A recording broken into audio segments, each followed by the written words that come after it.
Well, hello, it is Brett again. And after watching that last video that I made, my goal is not to say 1,000 times. So there you have that. For the second video, I wanted to just quickly go through and explain some of the differences between the different yarns. As you can see, it's like a rainbow. And show you guys where to get them. First off, let's do that.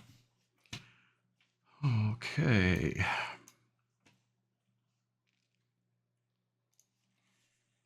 I get all of my yarns from molokotos.gr. I'll go ahead and put the link in the description so that if you would like to order these, you can. The types of yarns that I use are the 4-ply, which would be these guys here. Oh, you can't see me. Yeah, these little dudes right here, this is the 4-ply. I use those for 100 knot ropes generally and larger. And I use this Athos wool 3-ply. With this stuff, the color selection is a bit more limited. I'll switch back so you can see my yarn. These three are 3-ply. These guys over here are 4-ply. These little guys are 10-ply, and I'll talk about those in a second. This is a 4-ply 33 knot prayer rope that I made out of this stuff. This is 3-ply. I almost said try not to do it. When you look at these, let me see if I can get them up into the camera. The 33 knot rope is quite a bit smaller. Don't let that scare you. If you're not dealing with a really petite woman or a child, I should say if you are, 33 is the way to go for sure. But with both of these ropes, they'll expand as you put them on. The reason I don't put them on before I give them to our priest is that I don't know who he's giving them to, and he may give one to a kid or a small lady, and I don't want to stretch it out. But they'll only stretch out as far as this part of your hand is, so they always feel good. This is one that I've worn quite a bit that's stretched out, and you can see it just kind of fits nicely, and it won't get any bigger. So that I said it. So there's your 3-ply and your 4-ply. This stuff is really interesting. This is 10-ply. And the reason that I use this stuff once in a while, or the reason I started using it, is I ordered a prayer rope from St. Paisios Monastery in Arizona. The knots are pretty small, which isn't my favorite thing. I like the chunky ones for praying. But the cool thing about this yarn is that no matter how far you stretch it out, it snaps back.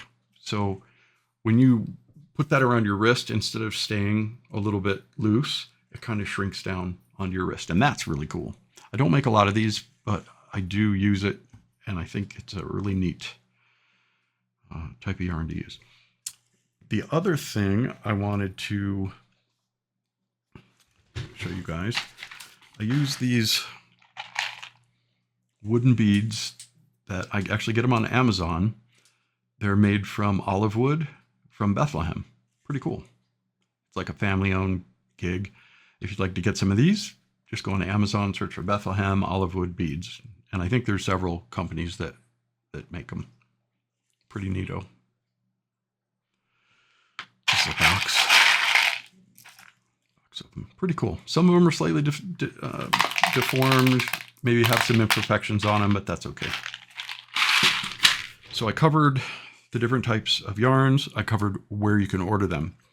One thing I should mention, when these come, they don't come in a cute little circle like that. They come in this sort of thing right here. And when you open that up, it's just going to be a giant circle of yarn. And For you people that use yarn a lot, you might know what that looks like, but it's just a big circle, and you have to use this little tool and well, a couple different tools. One, you mount it on the I can't remember what they call them. They call them a fly or call them a, I can't remember what it's called. So that you can pull the yarn off of it, and then you have a little winder that turns the yarn into this stuff. So it's kind of a pain. When I first started doing it, I would just try to pull it off of that.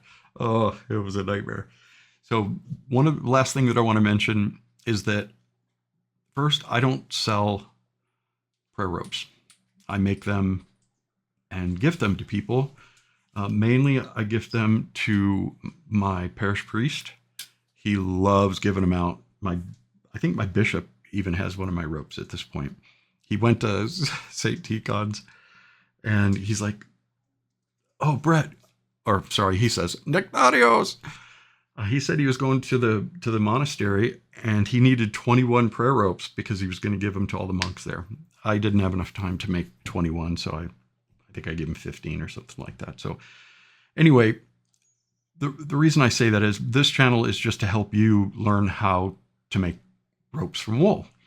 And one thing that I've decided to try out, if anybody out there is interested in this, is to charge you 10 or 15 bucks, and I would cut the wool for you, get it set up, maybe give you 2 ropes worth so that you can practice on without ordering from Greece and waiting for a month to get the yarn and then trying to figure out how to get it out of the skein and all that stuff.